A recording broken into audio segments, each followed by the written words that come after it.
नमस्कार, स्वागत है एलएनएमयू नोट्स में। इस वीडियो में हम लोग बात करने वाले हैं पीजी एडमिशन से रिलेटेड। जो भी आपका सवाल होता है पीजी में एडमिशन लेने से पहले, जो एमए, एमएससी, एमकॉम में आप एडमिशन लेने वाले हैं, उससे पहले आपका जो सवाल हो सकता है कि पीजी में सब्जेक्ट बदल सकते हैं या नहीं बदल सकते। पीजी में यानी कि आप ग्रेजुएशन किसी और सब्जेक्ट से किए हैं, ग्रेजुएशन में आपने जो अलग सब्जेक्ट पढ़ा हुआ है और आप एमए, एमएससी या एमकॉम करना चाहते हैं किसी दूसरे सब्जेक्ट से।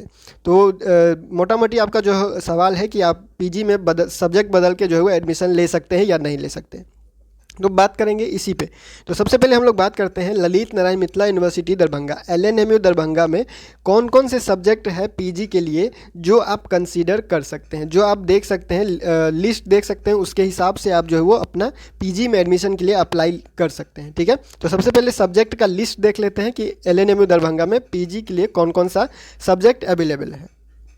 तो हम लोग आ चुके हैं यहाँ वेबसाइट पे lnmunotes.in। यहाँ पे जाके आप एलएनएमयू दरभंगा में जो भी कोर्स करवाया जाता है उसका लिस्ट आप देख सकते हैं। ठीक है, उसका लिस्ट आप आराम से यहाँ देख सकते हैं और जो भी आपको ज़रूरत हो अपनी ज़रूरत के हिसाब से स्क्रीनशॉट लेके जो है वो रख सकते हैं। ठीक है, तो यहाँ पे हम लोग देख लेते हैं कि पीजी में जो है वो कौन कौन सा सब्जेक्ट अवेलेबल है, जहाँ पे भी जहाँ जो है वो आप अप्लाई कर सकते हैं जिसके लिए। ठीक है, तो पोस्ट ग्रेजुएट प्रोग्राम या फिर आप कहिए मास्टर डिग्री प्रोग्राम के लिए आपको जो है वो एमएससी, एमकॉम, एमबीए ये सारा चीज़ अवेलेबल है। ठीक है, उसके बाद यहाँ सब्जेक्ट अगर देखें तो सब्जेक्ट में आपका एमएससी का बात करें, मास्टर ऑफ साइंस का बात करें तो botany, chemistry, mathematics, physics, zoology ये सारा चीज़ हो गया आपका साइंस के लिए, मतलब एमएससी वाले के लिए। उसके बाद एमकॉम है, एमबीए है, फिर एमए, अगर मास्टर ऑफ आर्ट्स की बात करें तो एमए है आपका economics, English, geography, home science, ancient Indian history and culture, history आपका हो गया, मैथिली हो गया, फिर फिलोसॉफी हो गया। ठीक है, उसके बाद आपका पॉलिटिकल साइंस है, संस्कृत है, सोशियोलॉजी है, हिंदी है, उर्दू है, साइकोलॉजी है, म्यूजिक है।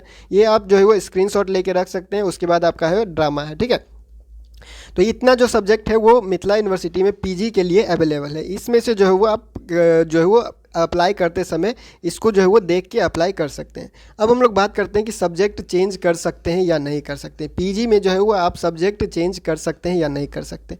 तो देखिए, मिथिला यूनिवर्सिटी की तरफ से या यूनिवर्सिटी की तरफ से जो नोटिस जारी किया गया, उसके जो एडमिशन के पीजी में एडमिशन के लिए जो नोटिस जारी किया गया उसके लिए जो क्राइटेरिया रखा गया, पीजी में एडमिशन के लिए जो क्राइटेरिया रखा गया है, वो ऐसा नोटिस में कहा गया कि जो पीजी में अगर आप एडमिशन लेना चाहते हैं, पीजी में अगर आप एडमिशन लेना चाहते हैं तो जिस सब्जेक्ट से आप पीजी करना चाहते हैं, जिस सब्जेक्ट से आप एमए, एमएससी, एमकॉम पीजी करना चाहते हैं, वो सब्जेक्ट आपका ग्रेजुएशन में पढ़ा हुआ होना चाहिए। ग्रेजुएशन में पढ़ा हुआ होना चाहिए मतलब बीए, बीएससी, बीकॉम में वो सब्जेक्ट आपका पढ़ा होना चाहिए, या फिर आपका ऑनर्स हो सकता है या फिर आपका सब्सिडरी हो सकता है। मान लीजिए आपने बीएससी किया हुआ है, या फिर आप बीकॉम किया हुआ है, आपने बीकॉम किया हुआ है, तो आप बीकॉम किए हुए हैं तो आपका सब्सिडरी में आर्ट्स का कोई सब्जेक्ट नहीं होगा। अगर आपका सब्सिडरी में कोई ऐसा सब्जेक्ट है जो आर्ट्स स्ट्रीम से बिलोंग करता है, या फिर कोई ऐसा सब्जेक्ट है सब्सिडरी में जिससे आप जो है वो पीजी करना चाहते हैं, तो उस सब्जेक्ट से आप पीजी कर सकते हैं।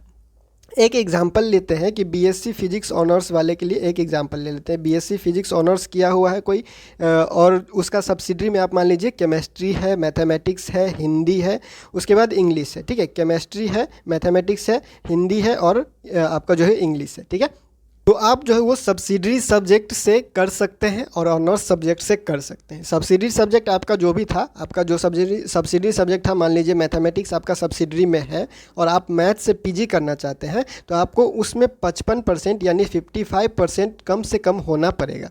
आप सब्सिडरी सब्जेक्ट से ही कर सकते हैं पीजी या फिर ऑनर्स सब्जेक्ट से ही कर सकते हैं पीजी। आपका पीजी सिर्फ जो है वो ऑनर्स सब्जेक्ट से हो सकता है या फिर सब्सिडरी सब्जेक्ट से हो सकता है। ठीक है, ये यूनिवर्सिटी का जो भी नोटिस आता है उसके हिसाब से आपको बता दिया जा रहा है। और ऑनर्स सब्जेक्ट से करना चाहते हैं तो आप अप्लाई करने के लिए जो है वो 45% या 45% से ही अप्लाई कर सकते हैं ऑनर्स सब्जेक्ट से अगर करते हैं तो। और सब्सिडरी सब्जेक्ट से अगर आप करते हैं तो आपको जो है वो 55% कम से कम होना पड़ेगा उस सब्जेक्ट में, सब्सिडरी सब्जेक्ट में, जिससे आपका जो है वो पीजी अप्लाई आप करने वाले हैं। ठीक है, पीजी के लिए। तो अब बात करते हैं कि जो आपका जो सब्जेक्ट है जो आपका सब्जेक्ट है अगर उससे हट के आप एडमिशन लेना चाहते हैं, मतलब आपने ग्रेजुएशन में बीएससी में या फिर बीए में आपने वो सब्जेक्ट पढ़ा ही नहीं है, ठीक है।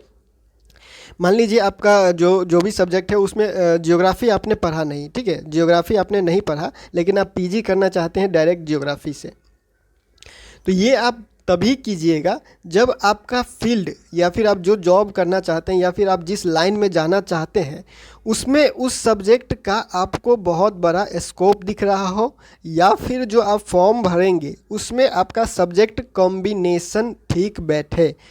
बहुत सारे ऐसा टीचिंग का जॉब है, बहुत सारे ऐसे टीचिंग का जॉब है जिसमें सब्जेक्ट कॉम्बिनेशन होना बहुत ज़रूरी होता है आपको फॉर्म भरने के लिए। तो पहले आपको ये देखना पड़ेगा कि आप जो फॉर्म भरने वाले हैं या फिर आप जो जॉब करना चाहते हैं उसमें आपका सब्जेक्ट कॉम्बिनेशन क्या मांगा जा रहा है, उसके हिसाब से ही या फिर उसको दिमाग में रखते हुए ही आप ये बात दिमाग में लाइए कि आपका जो है वो सब्जेक्ट आप पीजी में चेंज करिएगा। तो पीजी में सब्जेक्ट चेंज करके ज़्यादा आपको फ़ायदा होने वाला नहीं है। कब तक? जब तक आप आगे, बहुत आगे का नहीं सोच रहे हैं। बहुत आगे का अगर आप नहीं सोच रहे हैं, आप बस भीड़ को देखते हुए अगर आप पीजी में सब्जेक्ट बदलना चाहते हैं तो आप फंस सकते हैं। आपका जो मास्टर डिग्री होगा उस मास्टर डिग्री में ही आपको सारा कुछ करना पड़ेगा, या फिर आप उस मास्टर डिग्री को छोड़ के आपको फिर से बीएससी के ऊपर या फिर आप जो भी किए हुए हैं बीए में जो भी सब्जेक्ट है उसके ऊपर ही आपको वापस आना पड़ेगा।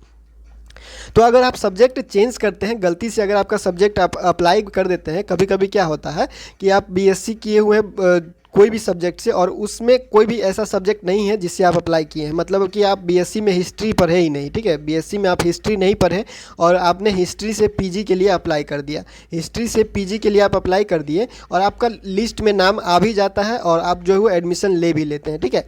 तो आपका जो है वो बाद में क्या होगा, बाद में आपको जो है वो प्रॉब्लम होगा सब्जेक्ट कॉम्बिनेशन में, ठीक है।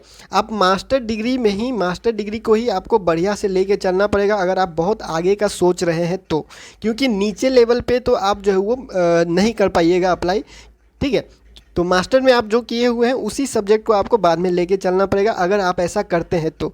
लेकिन यूनिवर्सिटी ये अलाउ नहीं करता है, ये यूनिवर्सिटी का जो नोटिस आता है उसके हिसाब से आप वही सब्जेक्ट से पीजी कर सकते हैं जो आपने ग्रेजुएशन में पढ़ा हुआ है, चाहे वो ऑनर्स सब्जेक्ट हो, चाहे आप जो है वो सब्सिडरी सब्जेक्ट हो। ऑनर्स सब्जेक्ट से पीजी कीजिए या फिर सब्सिडरी का कोई भी एक सब्जेक्ट से पीजी आप कर सकते हैं, ठीक है।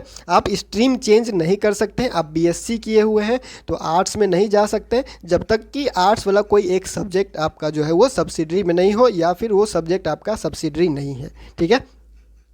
तो सबसे पहला बात यह है कि आपका जो सब्जेक्ट लिस्ट है वो सब्जेक्ट लिस्ट आपने देख लिया। उसके बाद हम लोगों ने क्या कहा कि आप जो है वो बीएससी में या फिर बीकॉम में या फिर बीए में जो भी सब्जेक्ट आप पढ़े हुए हैं उसी सब्जेक्ट से आप जो है वो पीजी कर सकते हैं। चाहे आप ऑनर्स सब्जेक्ट से पीजी कीजिए, चाहे आप सब्सिडरी सब्जेक्ट से पीजी कीजिए। ऑनर्स से ही कर सकते हैं या फिर सब्सिडरी से ही कर सकते हैं। ऑनर्स से सब्जेक्ट से पीजी करते हैं तो आपको 45% जो है वो आप एलिजिबल होते हैं, और सब्सिडरी सब्जेक्ट से करते हैं तो आपको 55% होना पड़ेगा, तभी आप जो है वो अप्लाई कर पाइएगा पीजी के लिए, ठीक है। तो ये हमारा हो गया सब्जेक्ट चेंज के ऊपर, ठीक है। तो बाकी आप जो भी करना चाहते हैं, जो भी सोचे हुए हैं, जो जिस लाइन में आप जाना चाहते हैं उस लाइन के बारे में अच्छे से जान लीजिए। उसके बाद ही आप ये सब सब्जेक्ट चेंज करने का ख्याल दिमाग में लाइए या फिर अप्लाई कीजिए सब्जेक्ट चेंज से पीजी के लिए, ठीक है। यूनिवर्सिटी में एडमिशन के लिए कॉलेज में जो डॉक्यूमेंट जमा होता है, कॉलेज में जब आप एडमिशन लेने जाइएगा तो जो डॉक्यूमेंट जमा किया जाता है वो डॉक्यूमेंट वेरीफाई ठीक से नहीं किया जाता है। सब कुछ जो है वो आप जमा कीजिएगा, बस वो चेक कर लेते हैं कि आपका सब कुछ डॉक्यूमेंट जमा हो चुका है। आप वो नहीं देखा जाता है कि आप जो है वो बीएससी में जो है वो ऐसा सब्जेक्ट पढ़े ही नहीं है। मान लीजिए हिस्ट्री से आप एडमिशन ले रहे हैं पीजी में और हिस्ट्री तो आपने बीएससी में पढ़ा ही नहीं है, तो वो सब जो है वो कॉलेज में चेक नहीं होता है। हालांकि जो नोटिस में लिखा हुआ है ऐसा, लेकिन कॉलेज में ये सब डॉक्यूमेंट वेरिफिकेशन के टाइम चेक नहीं होता है। ये कॉलेज वाले की गलती है या फिर आप कहिए यूनिवर्सिटी का सिस्टम ऐसा है। तो ये बाद में आपको दिक्कत हो सकता है जब तक कि आपने सोच के नहीं लिया है। जब तक आपने दूर का नहीं सोचा है तब तक आप ऐसा नहीं कीजिए, ठीक है। और बाकी अगर आपका कोई सवाल होता है तो आप नीचे कॉमेंट कर लीजिएगा, उसका जवाब जो है आपको दे दिया जाएगा। आप स्ट्रीम चेंज नहीं कर सकते हैं, आपने ग्रेजुएशन में जो भी पढ़ा है उसी सब्जेक्ट से आप पीजी कर पाइएगा। तो फिलहाल इस वीडियो में इतना ही, मिलते हैं अगले वीडियो में अगले अपडेट के साथ LNMU नोट्स के यूट्यूब चैनल पे।